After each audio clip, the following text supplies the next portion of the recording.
Lacey Wilson currently serves as the Public Health Director for Chautauqua County. She is a registered dietitian nutritionist and holds a Master of Public Health degree from the University of Albany, with a concentration in community health. She is also a proud alumni of Allegheny College and Maple Grove High School. Lacey brings a wealth of experience to her role, having served in a diverse professional settings, from working with the New York State Legislative Commission of Rural Resources to collaborating on the development of and implementation of menu aids, a nutrition standards model designed for adults with intellectual and developmental disabilities. Her background also includes work in sports nutrition and conditioning with professional athletes. Driven by a deep belief in the power of community and meaningful connection, Lacey integrates these values into every aspect of her work, volunteerism, and family life. She and her husband live in the Bemus School District, where their 3 children attend the school and are actively engaged in academic and extracurricular activities. Lacey is honored to serve her community and remains committed to advancing population health through compassion, innovation, and collaboration.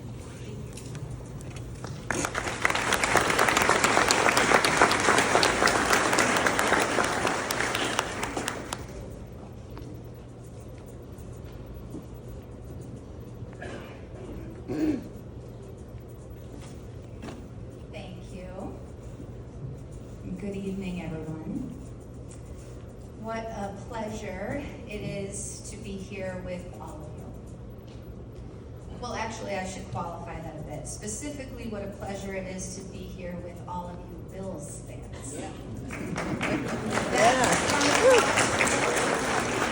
Everyone else, friends and family from out of town, I suppose you're welcome to stay if you'd like. But I will warn you, you are in Bills country, and you're lucky I didn't start this with the shout song, because you would have been really lost as we started this evening together. But references, locals, keep this in mind, references will be made to Bills Mafia throughout my address. So help a neighbor out if they're not from here, so they know what's going on. In the spirit of helping a neighbor out, my lovely mother has joined us this evening, and she is very concerned about her phone and getting the right pictures and videos and making sure it's on silent. So the Johnsons down here, okay, we're gonna help each other out. But on a more serious note, a very special thank you to Piper Falk for inviting me to share in this meaningful moment with all of you beautiful people.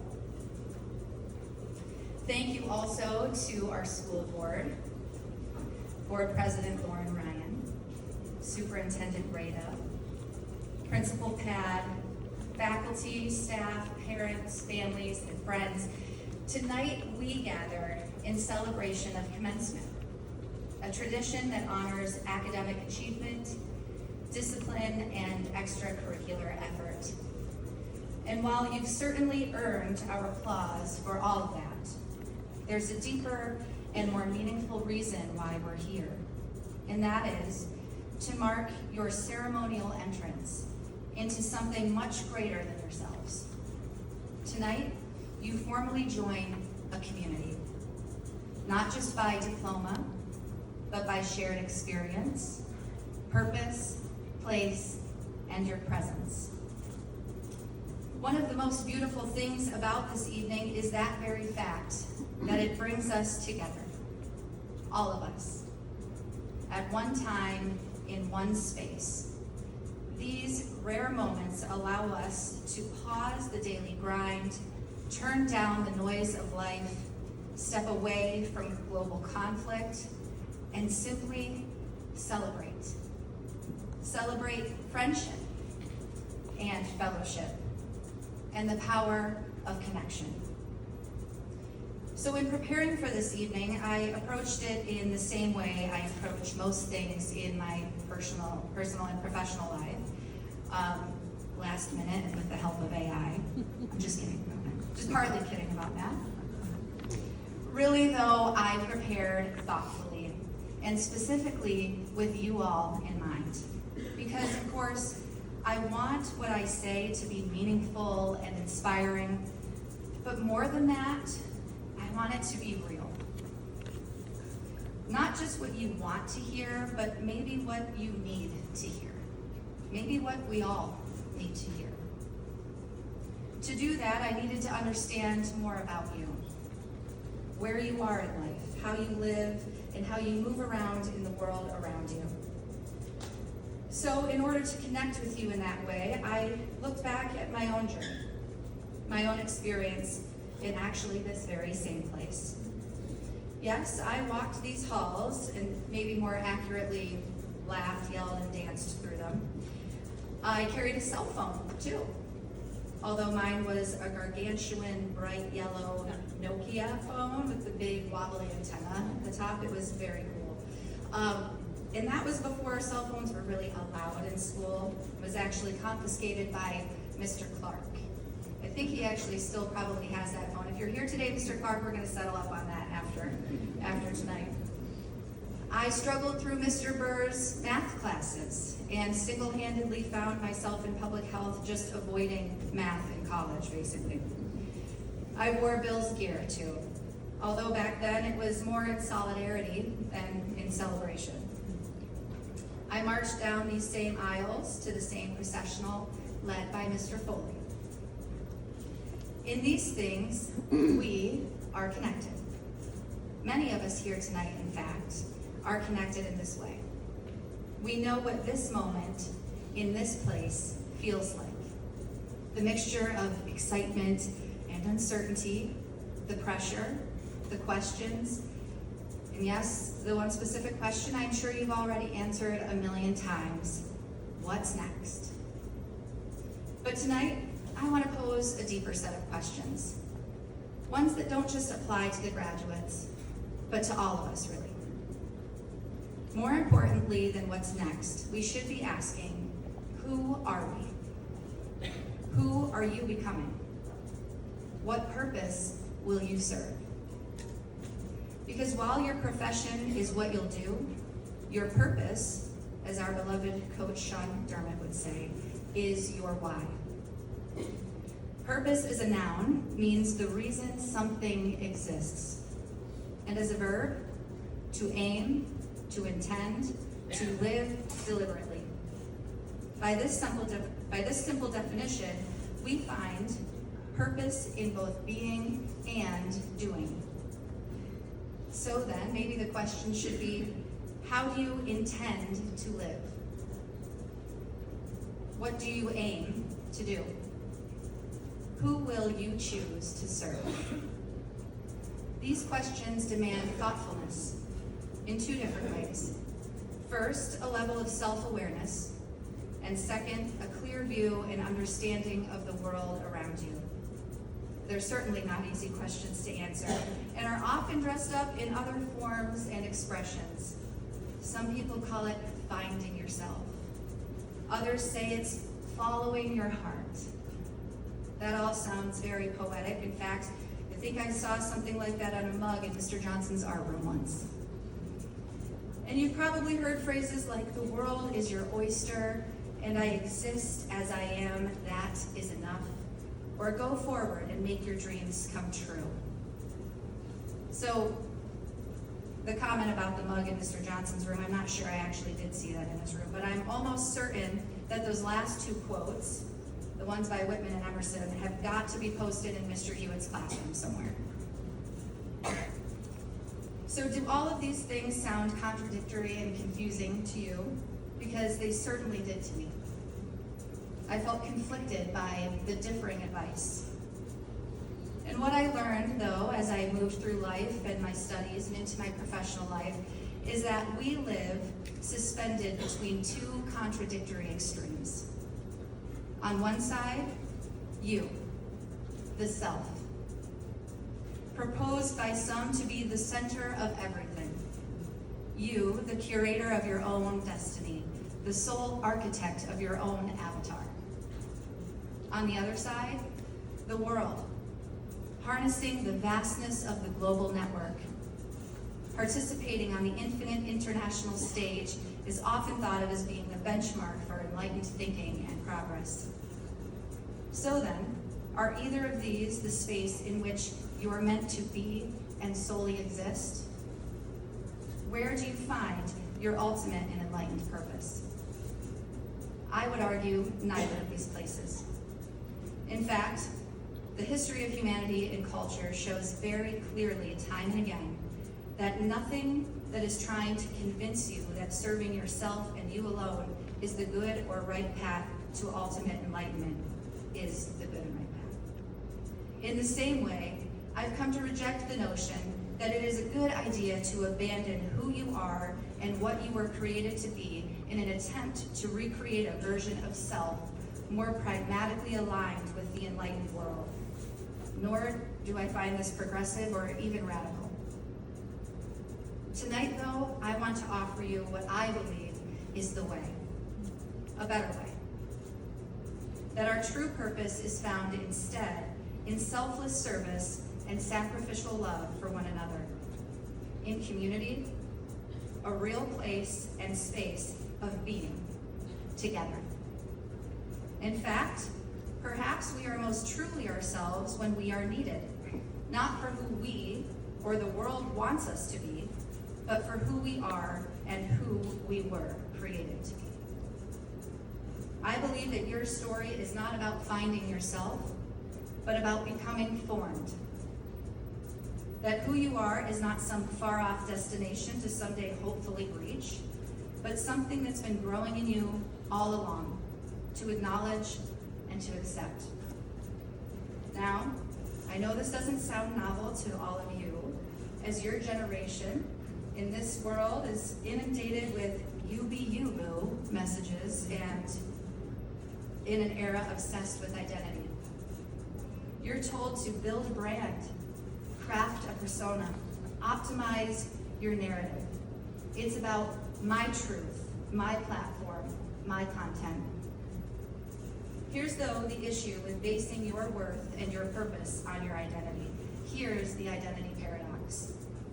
The more we obsess over defining ourselves in an attempt to better connect with the world around us, the more we feel and become undefined and unformed. We end up finding more to divide us than to unite us. Instead, I believe we were created, formed on purpose, for a purpose, to be together. You are not just a persona, you're a person, living in this place, in this time, with us. So instead of identity, what we're really talking about here is the individual, which is very different. In modern culture, individualism has become misunderstood and misrepresented, sort of swallowed up in the identity conversation. These days, it's often reduced to mere separatism, to stand apart, to define ourselves by contrast, to protect our image from boundaries imposed on us by those around us. But true individualism isn't about separation at all. It's about offering your unique talents and skills in service to others with thoughtfulness and intention. From the founders of this nation to the abolitionists, to the civil rights leaders, servicemen and women, those who transformed our communities and our nation did so not by asserting the self for its own sake, but by offering it in service, often at great personal cost. Now, if taken to the opposite extreme, we begin to believe that abandoning who we are and what we believe then must be necessary for the greater good. That who we are doesn't really matter, that we're floating along in an unending global abyss, and so, in that sense, community and connectedness can seemingly exist anywhere, even randomly, with little effort and thought.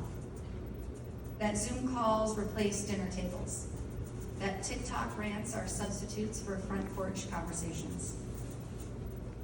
A sense of connecting oneself to the global network is certainly not foreign to your generation. You are considered, after all, the most connected in history, albeit digitally connected. With a few taps, you can send memes to Malaysia, learn to make focaccia from an Italian nonna on Instagram, or debate the merits of pineapple on pizza with strangers in Ohio. But despite all that connectivity, we're learning that there is a very clear and marked distinction between digital connection and proximal connection. Research is revealing something quite sobering, in fact. According to a 2023 report from the Surgeon General, loneliness is now considered an epidemic. And Gen Z, you're the loneliest of all. More time online has not made us more known or more connected, just more noticed. So ironically, in a world buzzing with notifications, we're starved for real connection. We no longer have the time to offer a helping hand to our neighbors because our thumbs are busy scrolling. We've stopped participating in and growing communities because we're consumed with the convenience of self-service. We've become apathetic to what's happening in our own backyards and what's affecting our neighbors because we're too busy setting national and international conflicts straight from our own Facebook feeds. So while selfless service to your community and sacrificial love for your neighbors are quite simple concepts and are certainly not new, in the context of now, they seem very radical. With just a quick review of history, it becomes clear our sustenance and our survival has depended on the help of others and being together in real community. Whether in indigenous cultures, early America, medieval villages, or the bystanders in New York City on 9/11, it is clear that people flourish not by asserting the self, but by sharing the weight of their time and space. History has shown that the individual is not diminished because of community, but is made possible by it. So teachers, parents, tonight we celebrate a new generation, no longer being cared for by us, but joining in community with us. The expectation is that they will share, grow, and contribute. But if we want them to rise to this standard, we must raise our standards. If we ask them to mend divisions, we must show them character that unifies. If we ask them to serve, we must show them that service is a joy, not just a duty. If we ask them to strive for excellence, we must excel in passion and leadership. What they need more than our advice is our example. Don't just show up, participate. Don't just assign, inspire. Don't just commiserate, commune. Don't just sit back, step up. Model unity and togetherness in a world constantly nudging us toward isolation. Don't just settle for what's easy and convenient. Do the hard work of being the community they need to connect with. I believe your generation is poised not just to ask the deeper questions about purpose and justice or examine the identity construct, but to rebuild what's been broken and abandoned. So, build it. Build community, not as consumers, but as contributors. Put your phones down and circle the wagons. Serve in ways no algorithm can automate. Choose sacrificial love over performative applause. Practice kindness that isn't just curated.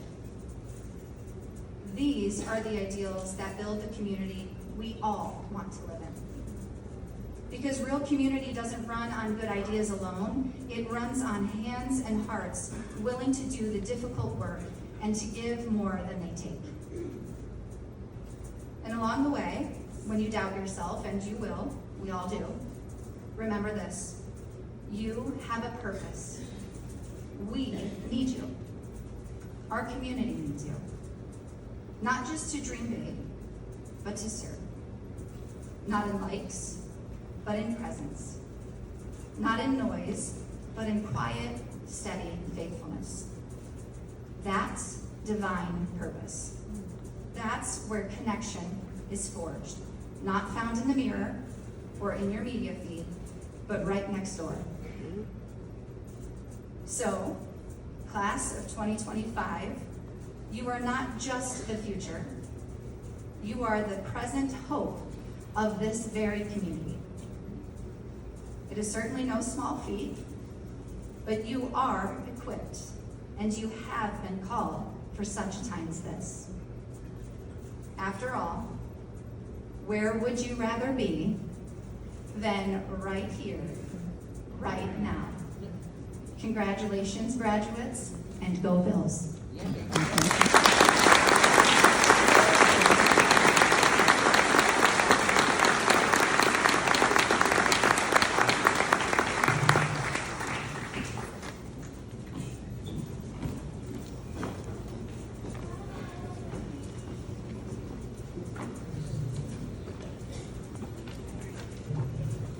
Good evening, everyone. I'm Emma Regal, as I said earlier, and I have the honor of also serving as the Vice President of the Class of 2025. Thank you for being here to celebrate with us.